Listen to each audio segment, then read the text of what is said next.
So, if you've looked at your portfolio in the last 24 hours, man, you felt it. A brutal, just gut-wrenching sell-off that seemed to pop up out of nowhere. Now that the dust is finally starting to settle, the big question isn't just what happened, but what happens next? Let's break it all down. Yeah, this is the question on literally every trader's mind right now. It doesn't matter if you took a hit or if you're on the sidelines looking for an entry, understanding what happens next is absolutely critical. And that's exactly what we're going to unpack. Okay, so first things first, let's get a really clear picture of the immediate aftermath, because understanding the reaction to the crash is the key to figuring out what's going to come next. What we're seeing right now is just this classic emotional gut reaction.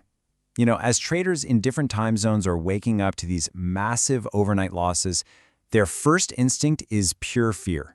They rush to move their holdings onto exchanges, just desperate to sell before things get any worse. And this wasn't just some small ripple, no way. The scale of the panic was absolutely massive. A staggering 41,585 Bitcoin were moved to exchanges at a loss. I mean, just think about that for a second. That means tens of thousands of holders were so scared they were willing to lock in a definite loss just to get out. That's not just selling, that's straight up capitulation. So what actually caused such a sharp, violent drop in the first place? Well, while some news might have been the spark, the real engine of this crash was something much more mechanical, a leverage cascade. At the peak of all the chaos, prices swung a massive 16% in a single day. To put that in perspective, that kind of volatility is a complete nightmare for anyone trading with leverage, which, is basically trading with borrowed money to amplify your position. And a move this big has a devastating and automatic consequence. Here's what that 16% drop really means. Anybody who was using more than 6x leverage was instantly wiped out. Poof, gone. Their positions were automatically sold by the exchange. It wasn't a choice, it was a forced liquidation. And this is where the real damage began, because it didn't just happen in isolation. This creates a really dangerous chain reaction. It all starts with one price drop, right? And that liquidates the traders with the highest leverage. But their forced sales push the price down even more. And this new lower price then triggers the next wave of liquidations, which, you guessed it, pushes the price lower still. It's a domino effect, a self-reinforcing cycle that just violently flushes all that leverage out of the market. Okay, so that's what happened. We get it. But what about the future? Let's shift gears and look at the historical data, because it actually builds a pretty predictable pattern for the next month or so. So if you look at history, the 30 days right after a major crash are usually a period of, stabilization. After the complete chaos of day zero, the market just tends to go quiet. Prices kind of move sideways, volatility disappears, and the whole system rebalances itself. It usually takes about a month before the market really finds its footing and a new, clear trend can start to form. All right, so knowing this historical pattern, it basically gives us a playbook. So what is the smartest move for you to make right now in this exact environment?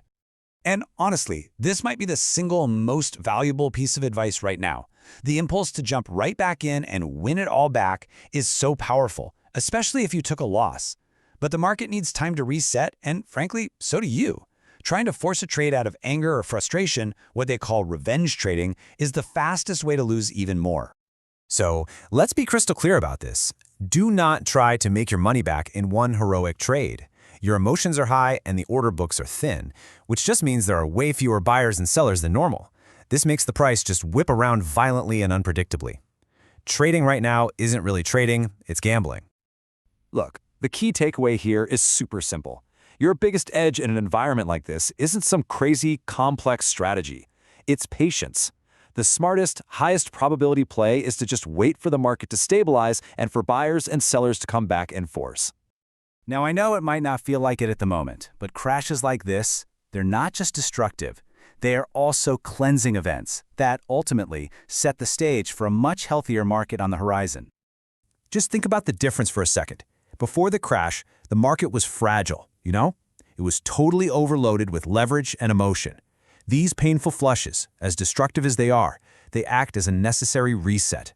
They create a stronger, cleaner, and more stable foundation for whatever's coming next. So really, the best thing we can all do right now is just let the market breathe. It needs time to heal, to find a new equilibrium, and to build a new structure. Opportunities will come for sure, but they won't come from forcing them today. And that leaves us with one final thought. Seriously, forget yesterday's losses. The real focus has to be on the future. This reset is going to create new opportunities.